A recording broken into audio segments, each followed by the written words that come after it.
আম্বাসা মহকুমার সামনের সারিতে থাকা একটি সামাজিক সংস্থা হল প্রবাহ, যে সংস্থাটি সারা বছর নানা সামাজিক কাজের পাশাপাশি লেখালেখিতে অনেক দূর এগিয়ে।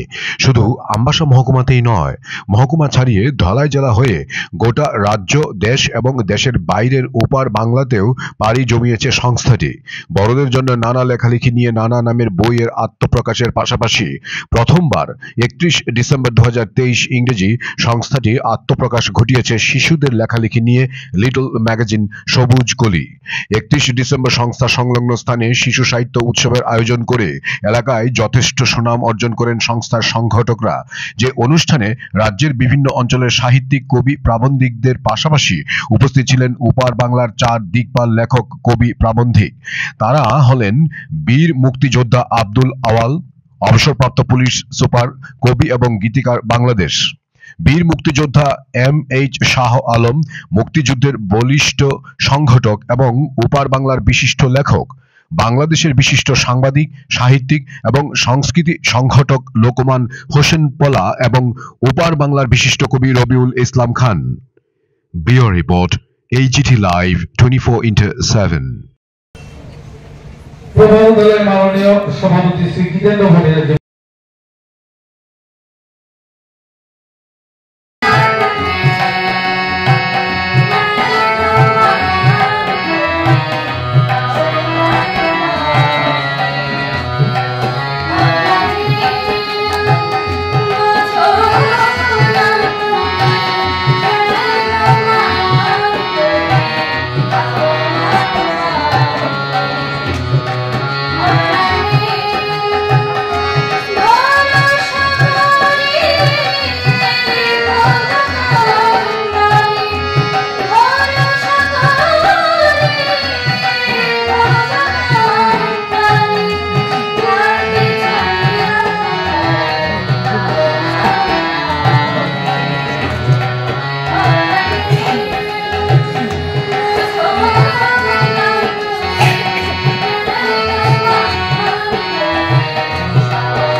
ছোটদেরকে উৎসাহিত করব আমাদের উলায় অঞ্চলে বা ধলাই প্রবাহের উদ্যোগে, এবং তারা যে সামাজিক কাজকর্ম চালিয়ে যাচ্ছে তার জন্য অসংখ্য অসংখ্য ধন্যবাদ।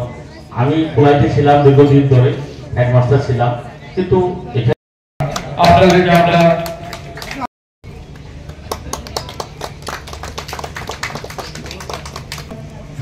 চলো চলো কান কাছে উতরে না না অত্যন্ত আপ্লুত এবং আনন্দিত। ধন্যবাদ আপনাদেরকে। প্রবাহ দলের মাননীয় সভাপতিরা শুভেচ্ছা উপহার করে দিচ্ছেন জনাব আওয়াল।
এটাও বলছে এই ভালো হয়েছে, খারাপটাও বলতেছে তোমার এইটুকু আর ভালো করা দরকার, এই ভালো থাকবে তো এইভাবে। তো যারা শিখায় উস্তাদ তারাও এখানে আসছে, মা বাবা আসছে, তাদের একটা প্রেরণা পাবে ভবিষ্যৎ। তারা সব তো সব পারে না, কেউ না কেউ হয়তো উঠে আসবে বড় শিল্পী।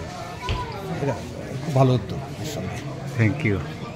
খুব চমৎকার একটা অনুষ্ঠান হচ্ছে এবং এটা দরকার আছে, খুব বেশি প্রয়োজন আছে।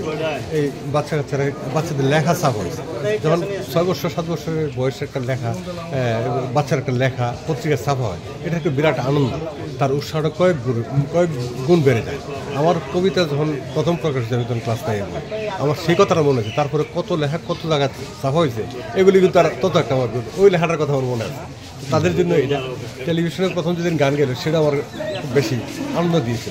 তারপর কত গান হয়েছে, আমি নিজে হয়তো 15 দিন পরে রেকর্ড পড়াইলে আমি শুনছি, শোনার একটা আগ্রহ তখন থাকে, এটা হয়ে যায়। তো এই বাচ্চাগুলি উৎসাহ পাওয়াতে তারা সাহিত্য চর্চার দিকে তাদের সঙ্গীত, যারা আজকে এখানে অনুষ্ঠানে গান মঞ্চে গান দেওয়ার সুযোগ পেল, তার ভালো খারাপ এসে মূল্যায়ন করে আমি একটু ভালো গাইতে পারতাম, চেষ্টাটা থাকবে। আমি শুনলাম, আমি ওই হাত ধুতে গেছিলাম, একজন উস্তাদ গান দিয়ে গেছে, কিন্তু ওনার ছাত্র হবে। সে বলতেছে না তোমার গান বলেছে, তুমি এখানে এই দিক শেষ দিকে তোমার একটু তালটা কেটে গেছিলো, এটা তোমার খেয়াল রাখতে হবে, এটা শেয়ার করতে হবে, আরও তোমার গান ছাড়া যাবে না, রেয়াজ করতে হবে। এগুলো বুঝতে আমার এটাতে একটা। আর মুক্তিযোদ্ধার ইলেকশনটা হয়নি, আমাদের স্টাফ হচ্ছে, হইলে দেখি এটা চিন্তা ভাবনা করে সহপাঠীদের সাথে তারা কী বলে। হ্যাঁ, মুক্তিযোদ্ধা আমাদের থানা কমিটির সাথে আমরা যুক্ত আছি, থানা কমিটি। আর চাকরি থাকাতে জামুকের সাথে আর যুক্ত হতে পারি নাই, বাধা ছিল। রিটায়ারমেন্টের পরে থানা কমিটি যুক্ত হচ্ছে। এবার আমাকে বলছে ওদের সভাপতি ইলেকশন করার জন্য। তো আমি আর মন্ত্রীর জিগাই না, মন্ত্রী যদি আমাকে বলে ডেকে হেরা বলো, আমি তোরা বল মন্ত্রী, মন্ত্রীর কথা ছাড়া আমি করতে পারবো না, হ্যাঁ যদি বলে আমি করবো। তো কয়েকজন আজকে ওরা বলছে ঠিক আছে আমার সাথে আলাপ করবো। আমি জিজ্ঞাসা করবো না, শেষ থেকে আমরা দলে 4 জন আসছি। এই 4 জন এসছেন আজকে, এবং এই বাকি 3 জন বিনোদনের সাহিত্য প্রেমী। এবং শালম সাহেব আসছেন, এস এম শালম ছিলেন বিশিষ্ট মুক্তিযোদ্ধা এবং মুক্তিযুদ্ধ সংগঠনের ছাত্র সংগ্রহ পরিষদের উনি সদস্য সচিব ছিলেন ডিউরিং লিবারেশন, আমাদের 2-3 বছরের সিনিয়র উনি। তারপরে সাংবাদিকতায় অনেক দীর্ঘদিন জড়িত, আর লেখালেখি তো। আর ওনার আরও একটা বড় গুণ আছে, উনি 70-এর ইলেকশনে বন্ধু করবার ছিল, তখন সমস্ত করবাকে সাজানোর ব্যাপারে উনি এত সুন্দর আর্ট করে, এই বিভিন্ন কিছু আর্ট করে করবার লেখা ব্যস্তার পোস্টার ব্যানার এই সবগুলি ওনারই এসেছিল। এখন সে শার্ট প্যান্ট না, ঠিক লঙ্গি ফিরে কোমরের মধ্যে একটা গামছা বেঁধে রং তুলে দিয়ে কাজ করে সমস্ত গা ভরে গেছে, পাগলের মতো কাজ করছে। পরে সে গুসল গুসল করে উঠে তার পোশাক পরে মিটিং আসছে, এত পরিশ্রম করছে। কথা আমি বললাম রাজনীতি এর শেষ। আর লেখালেখিটা আমার আসলে ছাত্রজীবন থেকেই, আমি ছাত্রজীবন সাংবাদিকতা করতাম, প্রবাসী বাংলার স্টাফ রিপোর্টার ছিলাম। লেখালেখি করতাম, এরপরে চাকরিতে যাওয়ার পর তার সাংবাদিকতা করা যায় না। তো তারপরেও এমনি বিভিন্ন আর্টিকেলের একটা বিভিন্ন পত্রিকাতে নামে বেনামে লিখতাম, কবিতা লেখালেখি হইতো। মিশনে গেলাম, সেখানে বিদেশে লিখছি। আমার লেখা আফ্রিকান ভাষায় দুইটা, আমি এখানে ছিলাম আফ্রিকান মানুষদের সাথে, সাংবাদিকদের সাথে, তারপরে ইন্টারপ্রেটারের সাথে সম্পর্ক হয়ে গেছিলো। ওরা আমার কবিতা নিয়ে অনুবাদ করছে ইংরেজিতে, করেছে তারপর এটা করছে আফ্রিকান ভাষায় ট্রান্সলেট পত্রিকা দিয়েছে, সরানোর জন্য এটা বড় কথা। তারপরে চাকরি থাকা বছর গত 25 বছর হয় আমি রেডিও টেলিভিশনের গীতিকার হিসেবে লিখছি, গান লিখে এবং আইজির থেকে একটা পারমিশন দিচ্ছিলাম যে ডিপার্টমেন্টে থেকে লেখলে একটা আইনগত একটা পারমিশন না লাগে, নাইলে আবার ইয়ে ধরে। তো আইজি সব লিখছে আমি টেলিভিশনে প্রোগ্রাম করতে চাই, গান লিখতে চাই, কবিতা লিখতে চাই, পত্রিকা আমার অনুমতি দেওয়া। আইজি সব আমার ডাহাই নিচ্ছে, কবিতা লিখো, খুব খুশি অনুমতি দিয়েছে, আমার একটা ক্যাসেট দিবা। তো আমি আবার আমার গান রেকর্ড যেটা হয়েছিল ইয়ে করে ক্যাসেট দিয়ে গাড়ি শুনতে হয়। এর আমাদের ফ্যামিলি, আমাদের গ্রামে আমাদের ফ্যামিলি থেকে হয়তো আনিস মন্ত্রী, আমার তো বাইরে যাওয়ার কোনো প্রশ্নই নেই। কিসের সাথে আপনি জড়িত আছেন? আচ্ছা, আমি ব্যক্তিগতভাবে জড়িত, রাজনীতিতে আমি একটা তত সক্রিয় না। ওর ইলেকশন আসতে আমার ডাকে বলে, সে আর আমি কিন্তু সম হয়েছি। আমি ছিল আমি 6 মাসের ছোটো বড়, তুই সম্পর্ক আমার বাড়ি বাড়ি বাড়ি। তো তুই আমার ইলেকশন এবার গেছি, গত বছর ইলেকশনে 2 মাস ছিলাম, তার সাথে সব মিটিংয়ে আমি অ্যাটেন্ড করছি, গেছি। তো এইবার আমি বাড়িতে গিয়েছিলাম, বলো যে থাকবি না এবার ইলেকশনে। আমি থাকা দরকার আছে, কী করতে তুই পাশে করিয়ে ফেলছো, হাসে সে। তা আমি এখন যাই, আসলাম তো একটা কাজে, যদি ইলেকশনের কাজ আছে মনে করো আমার ফোন করো, চলে গেছে। ইলেকশনকে কেন্দ্র করে বর্তমান সরকার গত 15 বছর ধরে ক্ষমতা আছে। ঢাকাতে ইলেকশনটা তো তারা চাইছে তত্ত্বাবধান করবে, রিজাইন করবে, এসে করে আসছে।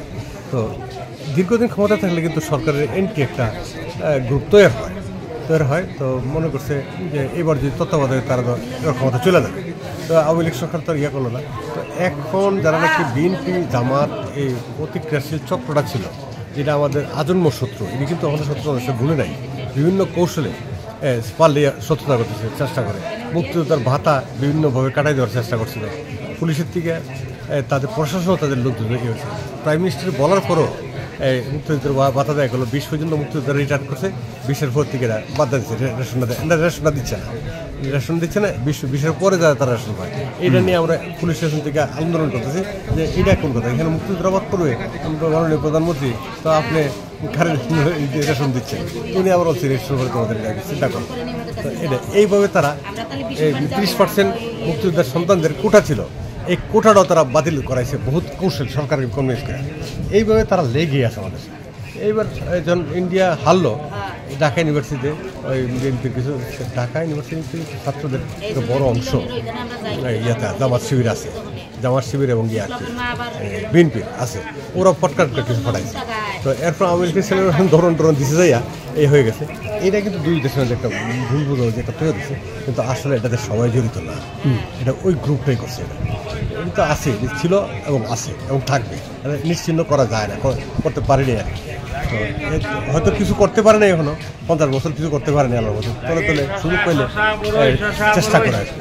তার অর্থই না যে সবাই ভারতের এটা আমরা তো দৌড়াইছি ইয়ে করছি, এবং আমি পুলিশ তো এই জামাত শিবির যত শক্ত হাতে দমন করছি আমি বলতে গেলে পার্সোনাল ক্লাস আমি অ্যাডমিনিস্ট্রেশন থেকে ব্যক্তিগত ইয়ার কথা বলতে পারি না। তারপর কিন্তু আমরা উঠাই দিচ্ছি অনেক করে। আর ত্রিপুরারও বলা অবস্থা, আমরা তো আর যাওয়ার কোথাও জায়গা ছিল না, ত্রিপুরাটাই আমাদের বর্ডার।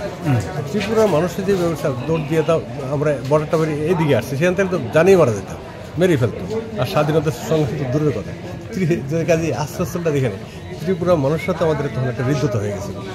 তারা আর বন্ধু বান্ধব যারা ছিল, কর্পোরেট হিন্দু বন্ধু বান্ধব, তারাও এখানে যাত্রী সচেতন, তারা বাড়িতে যাইতাম আমরা, বুদ্ধি পরামর্শ এই সেই এগুলো অনেক দিছে, অনেক আমাদের টাকা পয়সা দিচ্ছে। পুলিশে দিচ্ছে এটা কি পকেট খরচ আছে নাকি, 10 টাকা 20 টাকা হয়তো দিত, 10-20 টাকা অনেক টাকা, মানে 10 টাকা হইলে তো মনে হচ্ছে 15 দিন আমার পকেটটা বেশ গরম। তো এইভাবে কেউ টাকা পয়সা দিচ্ছে। তো করে আমরা তো আত্মীয় সরাসরি দিয়ে আমরা নিজেরা চলে আসতাম, ট্রেনিং করে ভাবলাম যে স্বাধীন না করে দেশে যাওয়ার কোনো উপায় নেই, এটা আমরা বুঝেছিলাম। কারোর মধ্যে এটা ছিল না মিটমাট হয়ে যাবে উদ্দেশ্যে, কেউ হয়তো আমরা বুঝে ফেলছিলাম যে এই মিটমাট হবে না, আমাদেরকে বাংলাদেশে হইলে পাকিস্তানি আর্মি লাগে, আমাদের যে কতগুলো দেশীয় শত্রু আছে এগুলোর হাতে আমরা বাঁচবো না, এই আছে যে স্বাধীনতার কোনো বিকল্প নেই। যাই হোক স্বাধীন হলো, স্বাধীন যখন আমরা কিন্তু সেই হারে তাদের কোনো প্রতিশোধ নেই। শুধু আমরা কিছু হিন্দু বন্ধু ছিল, তারা আমরা বলল যে ওকে আমাদের বাড়িঘরগুলো নিয়েছে, খবর দেন না, বলছি কেমন যে বাড়িটা যেভাবে খুলে নিয়েছে ঠিক সেইভাবে উঠা দিবা করে, ওই বাড়িটা ভেঙে নিয়ে ঠিক টিনের ঘরটা নিয়ে বাড়িতে উঠে রাখছে। তো কথা যদি বলেন তাহলে আমাদের ফ্যামিলিতে আমাদের ওই যে সিরাজুল শেখ, উনি আমাদের চাচা ছিলেন, উনি এমএলএ ছিলেন। এমএলএ হওয়াতে আমাদের সাথে করবার স্থানীয় যে মুসলিম লীগের টিয়ালি সাহেব, আমাদের বাড়ি থেকে 1.5-2 মাইল দূরে ছিল। কর্ম প্রভারটাতে ওর বাড়ি, আমরা একটু প্রভার থেকে 2 মাইল দূরে ছিলাম। প্রপারে গেলে কর্ম মিটিং করতে গেলে তারা একটু আমাদের উপর জুলুম অত্যাচার করতে হতো। তো প্রভারে আমরা খুব একটা ভালো অবস্থানে ছিলাম না। নতুন বাজারটা বাদ দিয়ে পুরান বাজারে, সেখানে হিন্দু অধ্যুষিত এলাকা, পুরান বাজার এলাকাটাই, সেখানে আমাদের অবস্থান ভালোই ছিল, আমরা অবশ্যই সেখানে করতাম। তাদের খেদানি ধরুন আমরা খেলো। সিরাজুল সাহেব একটা বলতো যে অপেক্ষা করা, এখানে করবা দিয়ে শুধু ইলেকশনের ফলাফল নির্ধারিত হবে না, করবা বুড়ির সঙ্গে আখাওয়ার 3টা নিয়েছিল কনস্টিটিউশন। আমাদের সব জায়গায় মানুষ বিপুল সংখ্যক সমর্থন এবং জনপ্রিয়তা আছে, আমরা আলাদা করে ইলেকশনে করে ফেলি, তাদের সাথে কোনো বাড়াবাড়ি যাওয়ার দরকার নেই, মারামারিদের সমাধান হবে না। যাই হোক আমরা ওটা ইয়ে করছি। ইলেকশনে তো একদম আপনারা জানেন 70 ইলেকশন কীভাবে কত বিপুল ভোটে আমরা জয়লাভ করেছি। করার পরে তাদের জিদরাত রয়ে গেছে, যেই মাত্র মিলিটারি রাষ্ট্র ক্ষমতা দিল, পরিবেশ হয়ে গেল, ওরা মিলিটারির সাথে মিলে প্রথমে টার্গেট করলো আমাদেরকে। এই তো এই গ্রামটাই, এই গ্রাম 3-4 দফায় পুরো মাটি ছাড়া আর কিছুই নেয় না, অথচ বেশি আমাদের গ্রামে করে চর্চা হতো। এটা করা হচ্ছে। এটার থেকে আমি নিজে একটা প্রেরণা নিলাম। লাস্ট টাইম বলতেছিলাম সালাম সাহেবকে বলাকে আমরা করবতে একটা সংগঠন জোরালো নাই, পরে ভেঙে যায় করে আমরা একটা স্থায়ী করতে পারি। এবং এই কমিটির মাধ্যমে আমরা এই কলকাতারও কিছু বন্ধুবান্ধব আছে, প্লাস ত্রিপুরার, আসামের, ওনাদেরকে আমরা নিমন্ত্রণ করবো। এতে হবে একটা যোগাযোগ এবং সাহিত্য সংস্কৃতির চর্চাটা সম্বন্ধে আমাদের এলাকার যে স্থানীয় কবি আছে তারাও বুঝতে পারবে যে পশ্চিমবঙ্গে কীভাবে কতটুকু কী হচ্ছে। তারপরে আগরতলার সাহিত্যপ্রেমীরা, কবিরা কী ধরনের কবিতা লেখে, আসামে কী ভাবনা চিন্তা লেখা ধরা, এগুলোর মধ্যে একটা তাদের একটা জ্ঞানের উৎকর্ষ সাধিত হবে এবং আপনারাও আমাদের অবস্থানটা কি এটা বুঝতে পারবেন। মানের উন্নয়ন ঘটে আর কি। কবি নজরুলও কিন্তু সাহিত্যে আড্ডা যেতেন, জীবনানন্দ দাস যেতেন, তারপরে বুদ্ধদেব বসু, সমীর গঙ্গোপাধ্যায়, ওনারা সবাই কিন্তু এই কবিতার আসরগুলিতে আড্ডাগুলি যেতেন, যে তাদের কবিতা শুনতেন, নিজেরটা পড়তেন। এইভাবে নিজের পরস্পরের সাথে পরিচিতি বাড়ে, সাথে সাথে শিক্ষাও বাড়ে। এটা এখানে বাংলাদেশের তুলনায় আগরতলা দেখলাম এই সংগঠনগুলি অনেক গড়ে উঠেছে এবং এটা আজকে আমি আমার বক্তব্যের কথা বলছি, এটা আমার খুব ভালো লেগেছে। এবং শুধু আগরতলা কেন্দ্রিক নয়, এখানে যে গেলাম আজকাল যে অনুষ্ঠান আমরা সেটা তো আগরতলাতে প্রায় ৬০-৭০ মাইল দূরে, প্রত্যন্ত অঞ্চলেই বলা যায়। সেখানেও যেভাবে শিশুদেরকে নিয়ে অনুষ্ঠানটা করলেন আপনারা, এটা আশাবাদ, এটা হওয়া উচিত। এবং এইভাবেই আমাদের বাংলা সংস্কৃতি, শুধু সাহিত্য কবিতাই না, পুরো সংস্কৃতি, গান, তারা তাদের গানও তো শুনলাম, তারা এই যে বাচ্চারা গিয়েছে, বড় লিখেছে আর আরও বড় পরিপক্ক, তাদের থেকে একটা ভালো শিল্পী বেরিয়ে আসবে। সম্পর্ক আমাদের 1931 সনের থেকেই। প্রথম আমি আসি ত্রিপুরাতে 1931 সালের এপ্রিল মাসে আসি, তারপর উঠে দেশে আবার গিয়েছিলাম। তারপরে স্থায়ীভাবে ম্যাচ শেষ দিকে চলে আসি। ট্রেনিং নিয়ে কংগ্রেস ভবন এবং হাফানিয়া ক্যাম্প, এগুলিতে আমার দায়িত্ব ছিল বেশি। তো এখানে হাইতি ক্যাম্পে আমি মধ্যে ট্রেনিং নিয়েছিলাম নগর থেকে, তারপর ভিতরে গিয়েছিলাম। তারপর আবার উপরের কমান্ডে আমরা চলে আসি এখানে এসে হাফানিয়া ক্যাম্পের ইনচার্জ ছিলেন আজিজুল হক সাহেব, ওই বর্তমান আনিসুল হকের চাচা, আমারও চাচা। তো উনি বললেন যে তুমি থাকো, আমার স্টোরটা দেখবা। ওনার সাথে ওই স্টোরের ইনচার্জ আমি ছিলাম, স্টোরটা দেখা করছি। এবার স্বাধীনতার পর তো দেশে গেলাম। তারপরে 1 বছর আগরতলা আমাদের আসা যাওয়া হয়েছে, তখন বর্ডারে তো করা ছিল না, আর বাংলাদেশে কোনো কিছু তখন পাওয়া যেত না। টুকটাক জিনিসপত্র, কাপড় জামা কেনার জন্য আগরতলা আসা হতো। এরপরে পড়াশোনাতে চলে গেলাম, নিজের ব্যস্ততা, তারপরে একটা শৃঙ্খলাতে চলে আসলো সব কিছু, তখন আসা হয় না। মধ্যে চাকরিতে যাওয়ার পরে একবার আসছি, এসে 1 রাত ছিলাম, তারপরে কাজ ছিল আর আসলে এই গত 2 মাস আগে একবার আসলাম, একটা সাহিত্য সম্মেলনে প্রেস ক্লাবে হয়েছিল, এটাতে এসে যে আপনাদের সাহিত্য চর্চার বিষয়টা দেখলাম, আমার খুব ভালো লাগছে। বিভিন্ন সাহিত্য সংগঠনগুলি গড়ে উঠছে। এটি কিন্তু কবিতার কোনো প্রাতিষ্ঠানিক শিক্ষা নাই, কিন্তু কবিতাটা এই যে পাঠ করে, এই অনুষ্ঠানে পাঠ করলে বুদ্ধ হাজার আছে সিনিয়ররা, ওনারা ভালোটা বলে এবং দুষ্টা কী ছিল সেটার একটা মূল্যায়ন করে। এতে নতুন কবিরা তাদের ভুল ত্রুটি ধরতে পারে, তারপরে পাঠ করার পরে তার অবস্থানটা সে বুঝতে পারে।